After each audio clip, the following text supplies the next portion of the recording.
back into gear. Simply get your screwdriver and just knock it back into place.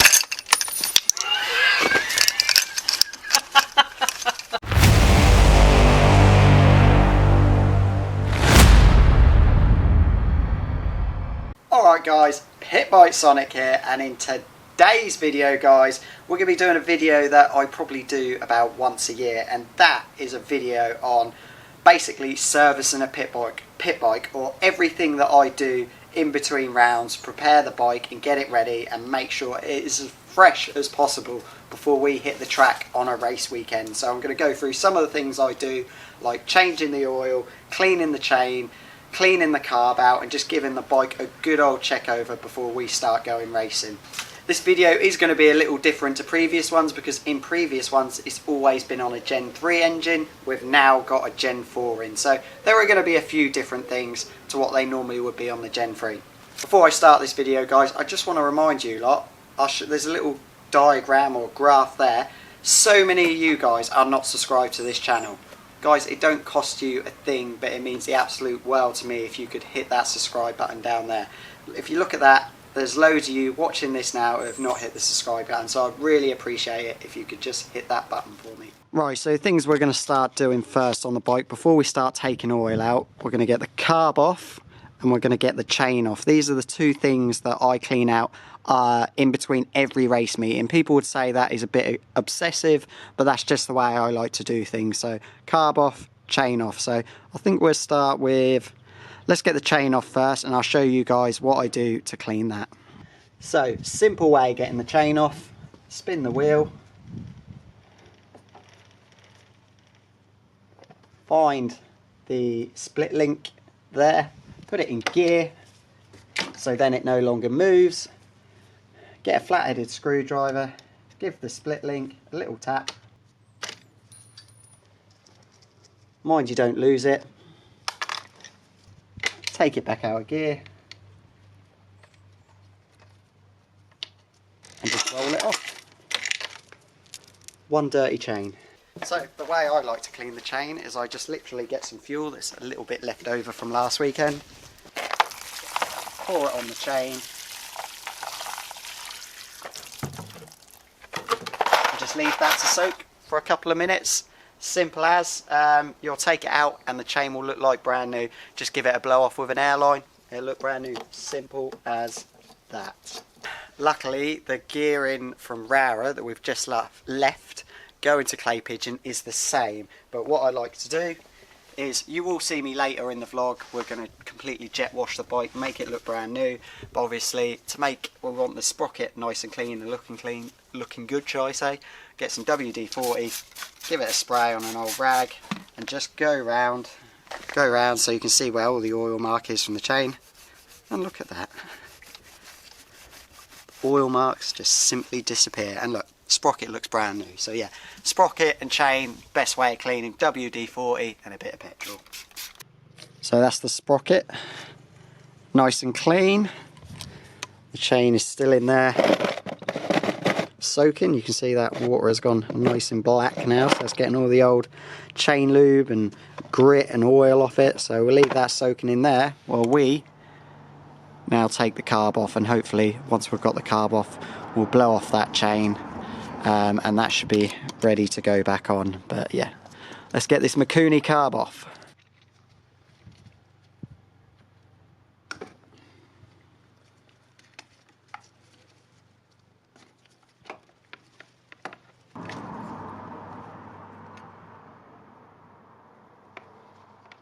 A quick just discussion on carbs, guys. There's three main carbs that you use in pit biking. There's a malt carb, which comes on a AMR pit biker standard. There's a nibby carb, which comes on Simoto's as standard. But the best one of all, and I recommend changing it on both, even though a nibby and a malt do a good job, but I recommend getting a Makuni. Makunis are the best. They're just really well made. They're on a lot of different bikes all around the world, and they're just really good. Just make sure you get a genuine one, not a Chinese copy one. And you obviously run 26 in size in British pit bike racing, so go for one of these guys, and I'll tell you what the jetting is once we open her up and clean her out. Right, so if you look at that, dirty and horrible, and that was lovely and clean before then. So right, we'll take the chain out now, give it a blow off with the airline, and yeah, show you how clean they come out.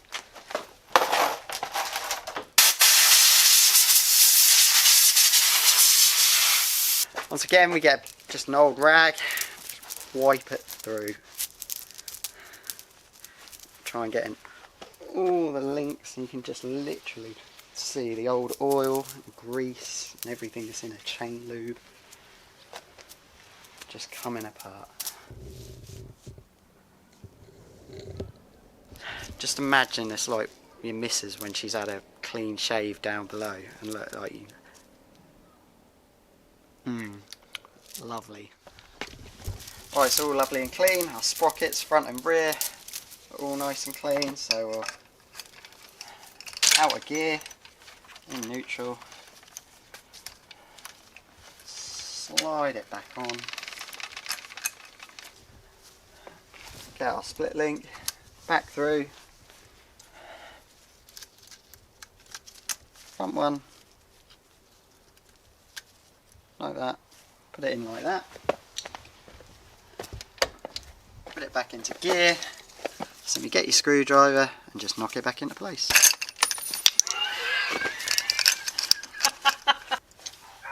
Take two. Hey. And simply knock it back into place. And that, fresh, clean chain and sprockets. Right guys, this might look really slack to you, but if you noticed, I don't run one of the chain adjuster things. So Chain roller. Yes, Wendy, a chain roller. So that may look really slack. What I'll do is at the end of the video, guys, I'll show you what the correct tension is once I'm sitting on it. Always do the tension of your chain once you're sitting on it, guys, because obviously that's what it is when you're riding round on it, not when there's no weight on it. So yeah, I'll show you guys how to, or a good tension for your chain when I'm sitting on it. But that's the chain all done. Let's get on with stripping this Makuni carb. So cleaning the carb out. Simple things we need. We're using the same bowl as what we just cleaned the chain out with, but obviously we've cleaned that out because obviously we don't want any dirt going in that carb. Blow line and some carb cleaner. Any carb cleaner is good enough, guys. You can even use brake cleaner as well. They do the same job basically. So yeah, let's get it stripped down. What I'm going to do, guys, is I'm going to speed this video up now for YouTube for cleaning the carb out.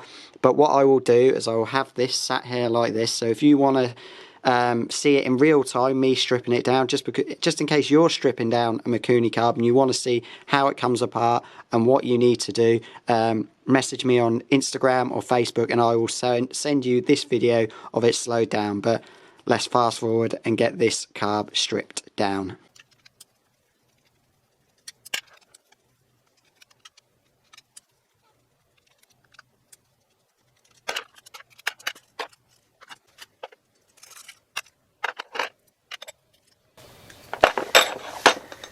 As you can see, guys, this gasket is looking a bit thin. And worn. We have got a brand new one, courtesy of Parker Racing. So we're going to stick that on once we're putting it back together.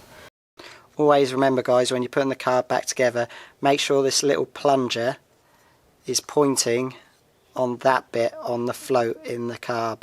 Always make sure it's always that way up. Don't accidentally put it that way back up and have it like that, because if you put it that way back up, it's going to cause your carb to overflow and you'll get loads of fuel coming out of the overflow pipe. So always make sure that plunger is pushing up against that bit when you're putting it back together. It's an easy mistake. I used to do it all the time, so always make sure it's pointing plunger way up.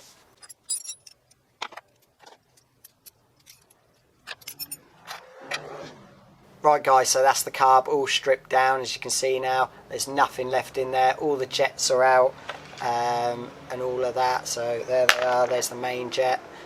Just to let you guys know, the main jet I'm running, I've probably told you in previous episodes, but the main jet I'm running is a 135 main a 135 main and a 30 pilot. So they're the jets I'm running. So that's it, that's all cleaned out now.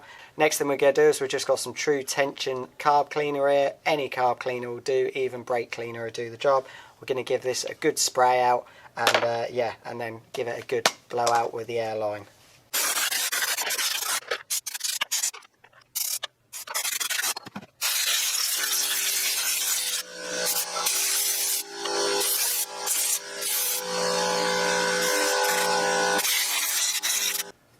So there it is, all nice, shiny and clean. To be honest with you, it weren't too bad because like I say, I do this after every race meeting. But as you can see, all nicely cleaned out, all fresh, ready to go, back together.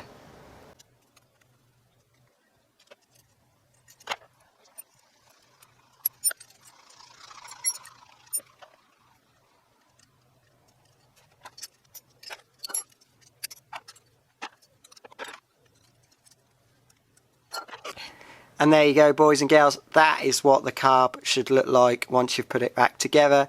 So obviously you've got your pilot jet in there, your main jet there, and obviously you've got your float here as well. And like I said, you can see that just bounces like that on that little plunger that we said you make sure you put that way up. So yeah, that is a Makuni carb all back together, ready to stick back on the bike once we've just put the bowl on top.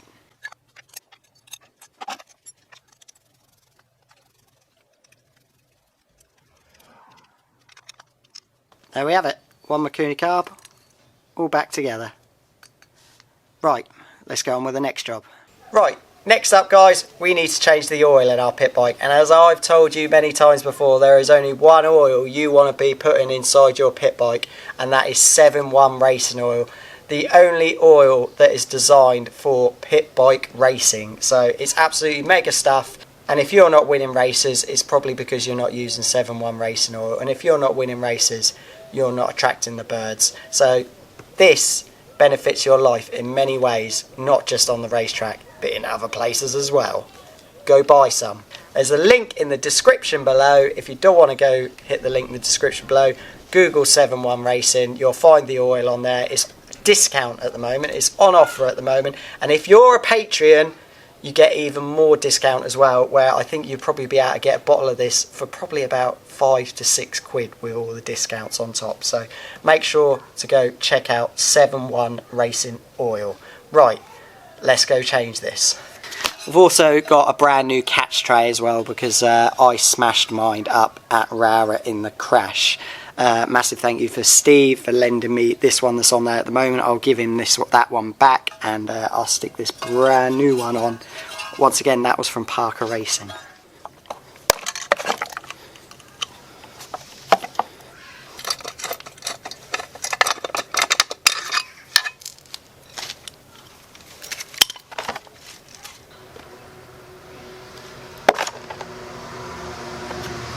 As all you pit bike experts will know, look how little metal I've got on top of the sump plug, magnetic sump plug.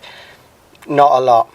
7-1 Racing Oil for you there guys, minimal wear on the engine, excellent. Right, so halfway through the season we've gone back to a Gen 4 engine because Sean managed to make this custom clutch bracket up, which allows me to get good starts, which I only seem to do on Gen 3 engines. I could never do it on Gen 4 engines with the Gen 4 clutch bracket, but now I can because effectively it's like a Gen 3 bottom end, well, when starting it anyway. But obviously now we've got a Gen 4, that means we've now got a oil filter.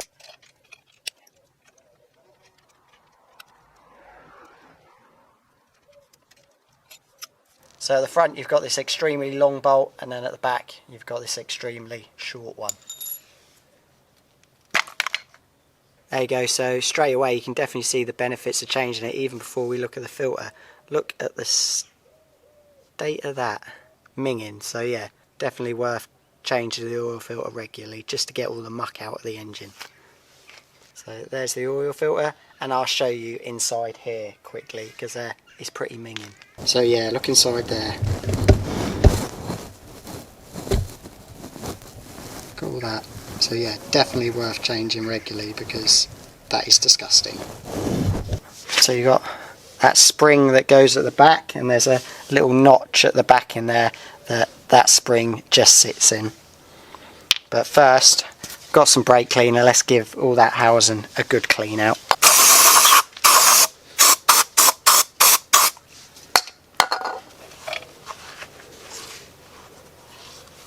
So there's the oil filter. I use the lifetime oil filter. So basically what you do is you just take these out, give them a good clean with some brake cleaner once again, or some carb cleaner, and then just give it a good blowing off with the airline, and then just stick it back in. But I can already see there's loads of crud and rubbish all around the outside of it, so it's well worth giving it a clean out. But you can also buy the disposable oil filters if you just want to keep changing them over time. It's totally up to you guys. There it is, nice clean oil filter ready to go back in. Like I said guys, you've got these little cutouts on the back of the filter here. That goes to the back, towards the back of the engine. Make sure your spring just sits in there like that, and then just push it in, hold it in, and then the front plate will just hold it into position.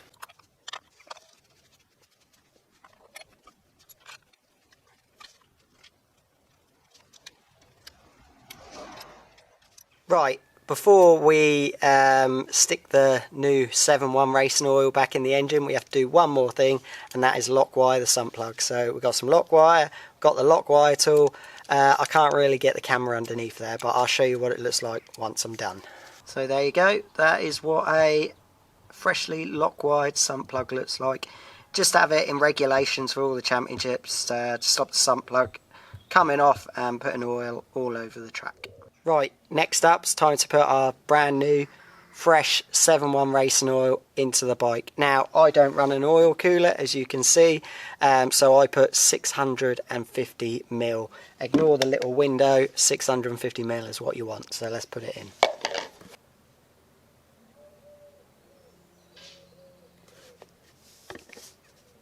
So there we go, let's stick it in the bike.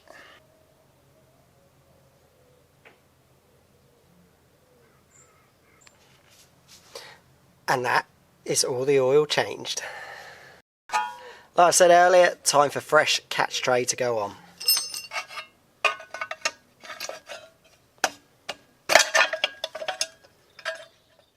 Right guys, so that is the bike all ready for Clay Pigeon, which will be next week's vlog. Maybe a championship winning weekend, you never know. We've got 2 rounds left. We've got Clay Pigeon, and then we've got the final round back at home at Ella Park. So yeah, you saw in this video we cleaned the chain and sprockets up, we cleaned and stripped the carb down, and we also did a service with 7.1 racing oil. Before I leave guys, I was going to show you guys what the chain tension looks like on a pit bike once you're sitting on it. So there it is, if you can see, I've got 2 fingers just where the swinging arm meets the rear shock. So that's what you're looking for. Don't over tighten it, because you're going to land up snapping chains and doing damage to the engine. So yeah, 2 fingers there, like that. That's spot on. Hope this video was helpful to some of you. There might be a lot of you who have been doing pit bike for years and this didn't really mean anything. But I really appreciate if you're new to the channel and you have watched this video, to hit the subscribe button. Give it a thumbs up as well if it's been helpful to you.